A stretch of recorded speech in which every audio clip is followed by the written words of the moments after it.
ముఖ్యమంత్రి రేవంత్ రెడ్డి విలేకరుల చిట్చాట్లో కీలక వ్యాఖ్యలు చేశారు. అసెంబ్లీకి కేసీఆర్ రావాలని కోరుకుంటున్నాను అని రేవంత్ రెడ్డి అన్నారు. అంతేకాదు కేసీఆర్ కాలం చెల్లిన ఔషధం అంటూ ఆయన పేర్కొన్నారు. కృష్ణా జలాల విషయంలో కేసీఆర్ చిత్తశుద్ధిని ప్రజలు చూశారు అని రేవంత్ రెడ్డి అన్నారు. కేసీఆర్ చిత్తశుద్ధి గురించి ప్రజలు మొన్న అసెంబ్లీ ఎన్నికల్లో తీర్పునిచ్చారు అని రేవంత్ రెడ్డి అంటున్నారు. కేసీఆర్ బీఆర్ఎస్ గురించి ప్రజలు ఆలోచించడం లేదు, మంత్రిగా పనిచేస్తున్న హరీష్ రావు అవగాహన రాహిత్యంగా వ్యవహరించారు అని ముఖ్యమంత్రి రేవంత్ రెడ్డి అంటున్నారు. కాళేశ్వరంపై విచారణకు సిట్టింగ్ జడ్జిని ఇవ్వలేము అని హైకోర్టే చెప్పింది అని అంటున్నారు. విశ్రాంతి జడ్జితో విచారణ జరిపించుకోవాలని చెప్పారు. దీనిపై కేబినెట్ అసెంబ్లీలో చర్చిస్తాము అని ముఖ్యమంత్రి అంటున్నారు. అలాగే మిషన్ భగీరథపై విచారణకు ఆదేశించాం, ఉద్యోగాల నియామకాల విషయంలోనూ స్పష్టతతో ఉన్నాము అని ముఖ్యమంత్రి అంటూ ఉన్నారు. విధానపర లోపాలు లేకుండా పాలన చేస్తున్నాం, రాజ్యసభ ఎన్నికల్లో ఎంతమంది పోటీ చేస్తారు అనేది అధిష్టానమే నిర్ణయిస్తుంది అని ముఖ్యమంత్రి రేవంత్ రెడ్డి అంటున్నారు. ముఖ్యమంత్రి రేవంత్ రెడ్డి చిట్చాట్లో మాట్లాడిన విషయాలపై మరింత సమాచారం మా ప్రతినిధి శ్రీధర్ అందిస్తారు. శ్రీధర్, ముఖ్యమంత్రి రేవంత్ రెడ్డి చిట్చాట్లో ఎటువంటి సంచలన విషయాలు మాట్లాడారు?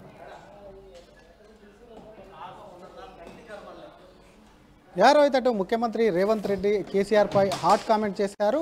అటు మాజీ ముఖ్యమంత్రి కేసీఆర్ ఒక కాలం చెల్లిన మెడిసిన్ లాంటివాడు. ఆయన ఓటమి అసహనంతో ఉన్నాడు కాబట్టి ఒకవైపు ప్రజలు ఆయనకు, ఒకవైపు ప్రజల పట్ల ఆయనకు చిత్తశుద్ధి కూడా లేదు అంటూ కూడా ఒకవైపు అటు రేవంత్ రెడ్డి కూడా కేసీఆర్ పైన వ్యాఖ్యలు చేశాడు. ఈరోజు జరిగినటువంటి మీడియా చిట్చాట్లో కూడా కేసీఆర్ పైన మాట్లాడుతూ అసలు ఆయనకు ప్రజల మీద ఆయనకు ఉన్నటువంటి చిత్తశుద్ధి, ప్రజలకు ఆయన మీద ఉన్నటువంటి చిత్తశుద్ధి ఎంత మేర ఉందో మొన్నే అసెంబ్లీ ఎన్నికల్లో చూపించారు. ఒకవైపు కేసీఆర్ అసహనంతో ఉన్నారని చెప్తూనే మరోపక్క వచ్చే ఎన్నికలకు సంబంధించి, రాజ్యసభ ఎన్నికలకు సంబంధించి తమ పార్టీ ఎవరు నిలబెడుతుంది, ఎంతమంది నిలబెడుతుంది అని పార్టీ చూసుకుంటుందనే అంటూనే ఒకవైపు మరోవైపు కాళేశ్వరం మీద కానివ్వండి, ఇతర సంబంధించినటువంటి అవినీతి మీద ఒకవైపు సిట్టింగ్ జడ్జి ఏదైతే ఉందో దానికి సంబంధించి సిట్టింగ్ జడ్జి విచారణకు కూడా హైకోర్టుకు అడిగాము. హైకోర్టు సిట్టింగ్ జడ్జిని ఇవ్వలేము అనడంతో కూడా రిటైర్డ్ జడ్జితో కూడా ఒకవైపు విచారణ జరిపిస్తాం కాళేశ్వరం పైన అని చెప్పి కూడా ముఖ్యమంత్రి రేవంత్ రెడ్డి చెప్తూనే మరోపక్క హరీష్ రావుకు సంబంధించి 10 ఏళ్ళు హరీష్ రావు మంత్రిగా పనిచేశారు.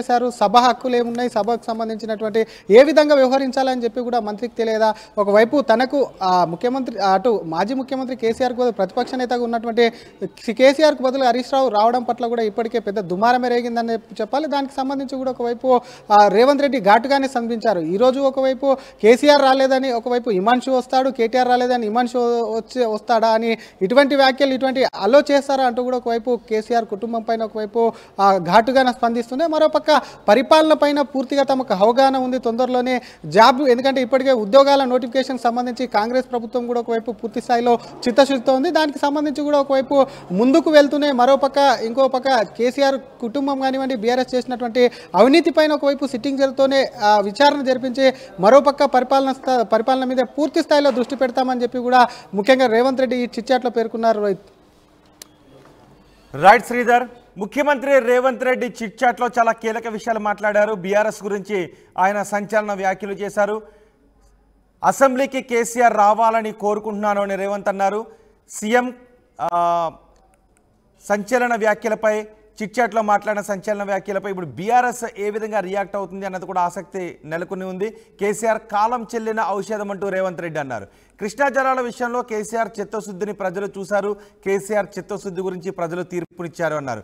కేసీఆర్ బీఆర్ఎస్ గురించి ప్రజలు ఆలోచించడం లేదు, మంత్రిగా పనిచేసిన హరీష్ రావు అవగాహన రాహిత్యంతో వ్యవహరించారు అని ముఖ్యమంత్రి అంటున్నారు. కాళేశ్వరంపై విచారణకు సిట్టింగ్ జడ్జిని ఇవ్వలేము అని హైకోర్టే చెప్పింది, విశ్రాంతి జడ్జితో విచారణ జరిపించుకోవాలని చెప్పారు అని రేవంత్ రెడ్డి అంటూ ఉన్నారు. అలాగే మిషన్ భగీరథపై విచారణకు ఆదేశించాం, ఇక ఉద్యోగాల నియామకాల విషయంలో కూడా స్పష్టతతో ఉన్నాము అని ముఖ్యమంత్రి రేవంత్ రెడ్డి చెప్తున్నారు. విధానపర లోపాలు లేకుండా పాలన చేస్తున్నాం, ఇటు రాజ్యసభలో రాజ్యసభ ఎన్నికల్లో ఎంతమంది పోటీ చేస్తారు అనేది కాంగ్రెస్ హైకమాండ్ నిర్ణయిస్తుంది అని ముఖ్యమంత్రి రేవంత్ రెడ్డి అన్నారు.